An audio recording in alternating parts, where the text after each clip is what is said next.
Hello guys, and welcome back to the channel. So now guys, we're back at it again. The scene of the crime is where we are. The scene of the crime, Nigeria, of course. Guys, I bring you this. Ohaneze to meet with Tinubu, Atiku, Rufai over 2023 Igbo presidency. So the Igbos now are on their Idobale position to the rest of Nigeria to say, please now, it is our turn now, please help us. So again, the headline, Ohaneze to meet with Tinubu, Atiku, Rufai over 2023 Igbo presidency. So now let's now see what the Igbo people are up to this time around, and I'm sure that Nnamdi Kanu will be choking on his conflicts over this one, but nevertheless, let's see what is being said here. Apex Igbo group Ohaneze Indigbo is set to meet with a group of top politicians in the country in order to achieve its aim of an Igbo presidency in the 2023 general election. The group, in a statement on Friday, revealed that it would hold meetings with President Muhammadu Buhari, Kaduna Governor Nasir El-Rufai, Atiku Abubakar, Bola Ahmed Tinubu, Olusegun Obasanjo, amongst other stakeholders. Igbo youth insist every Nigerian has the right to ascribe to the highest office in the land, but the collective interest of Nigeria supersedes the individual quest. Ohaneze Indigbo Youth Council Worldwide had cautioned the power brokers in APC and PDP about the pitfalls and grave consequences of leadership imposition on Nigeria and need to respect the gentleman's agreement of rotational presidency between the North and the South, though unwritten but should be respected for the future and sustainable peace in Nigeria.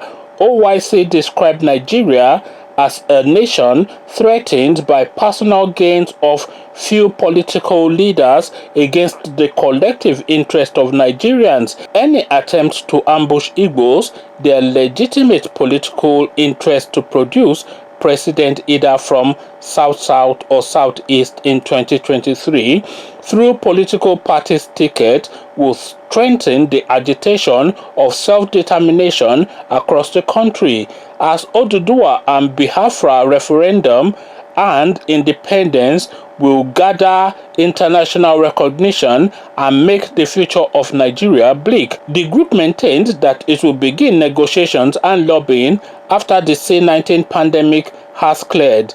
The group statement, signed by the group's President General Okechukwu, I'm not going to attempt his last name, highlighted that arrangements are being made for other ethnic groups that will accompany an Igbo delegation to interface with President Muhammadu Buhari, El-Rufai, Atiku, Tinubu, Obasanjo, and others.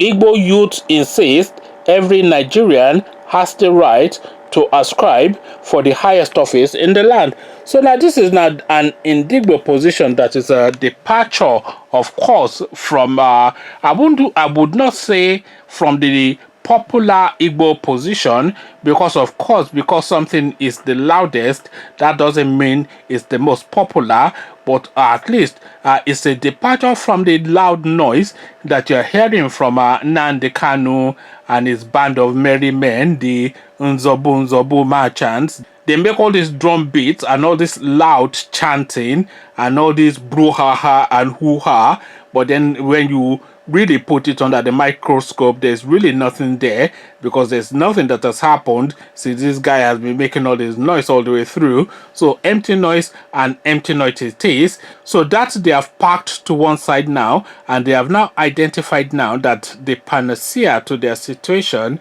is to really agitate for the Nigerian presidency, because of course the Nigerian presidency is the only pathway for the Igbo people. There's no other pathway. There's absolutely nothing to offer from all of this Nnamdi Kanu. All these things that he does, it's amusing and it's interesting viewing, and it's a bit like a comedy relief, but it offers nothing beyond that, because there is nothing since we have become conscious of this element within the Igbo race, this re-energizing or the resuscitation or the reimagining of the Biafra narrative, there's been nothing since this thing has been brought back again that has happened that has made anybody sit up to say, oh, this is something, or this is a possibility, or this has prospects. There's nothing at all in that whole narrative. And of course, there's going to be a plethora of abuse in my comment section, because a large section of my following are actually Igbo people. But this Nnamdi Kanu narrative that you people are following, there's absolutely nothing there. Biafra is not something that is going to happen. You know that. I know that. The guy next to you knows that. Everybody on this planet knows that. It's not going to happen. It will never happen. You know, well, I would never say it would never happen, because there's no such thing as never. But the possibilities of it happening are between 1 and 0. So 1% or 0% is really a non thing. So all this, and especially in the coloration that it has now, because you can have Biafra. We too want to do our land, by the way. Everybody wants away from Nigeria. So nobody is saying, because I know now your first comment in my comment section will be, oh, one Nigeria guy, Yoruba, Ifilifu, Digi Digi, and all these kind of things that you guys tend to, you know, your go-to isms and your phrases that you've packaged like some sort of IKEA pre-packaged furniture or something. So this set to language that you people use in these sort of situations, I'm expecting a lot of that in the comment section.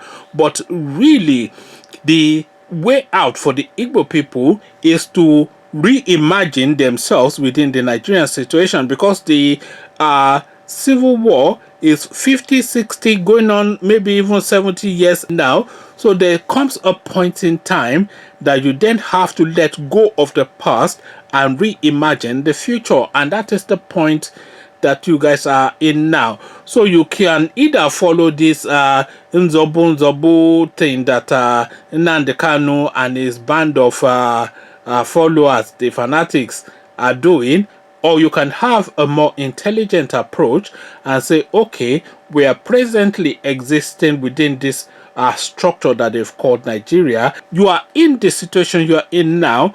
So the pathway out of it, if you want out of it, is something that has to be intelligence guided, not empty chanting and if Filifu and if all these things that, you know, it's a real letdown for the rest of Nigeria that the not all of the Igbos, I won't say the Igbos, but a good glotch of the Igbo people are following this mindset that Nnamdi has created, and they are following it fanatically, because there's nothing there. You know, there's no way. You cannot push your way out of Nigeria. They will never allow you. You cannot fight your way out of Nigeria. They will never allow you.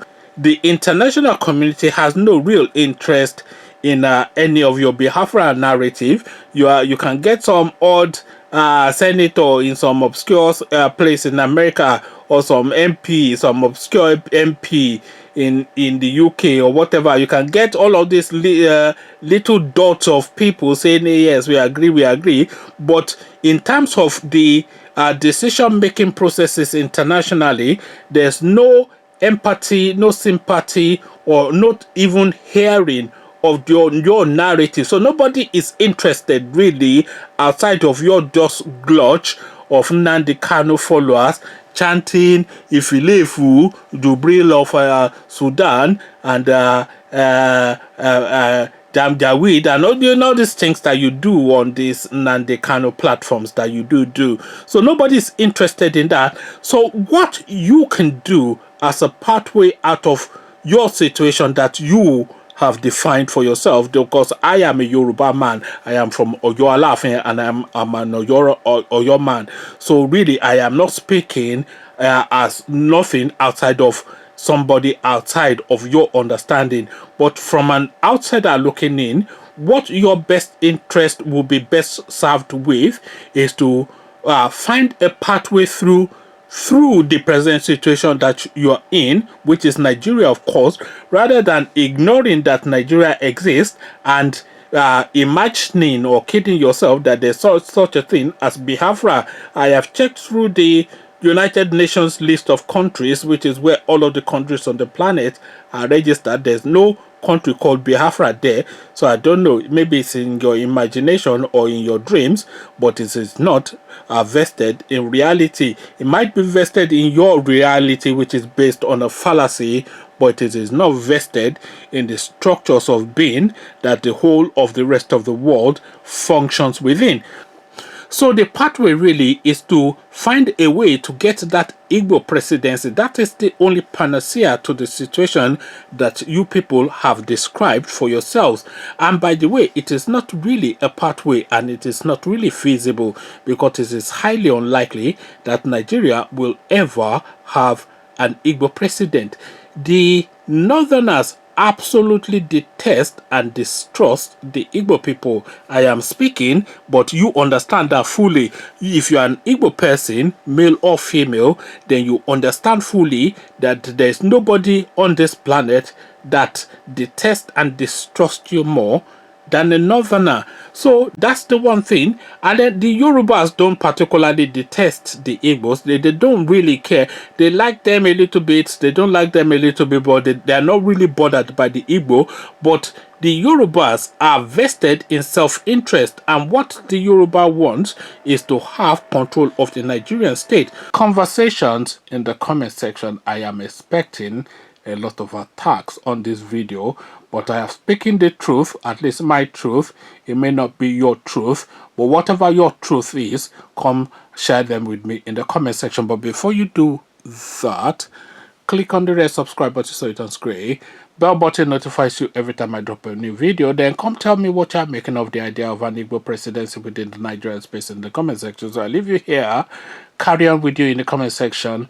But here, I say, peace.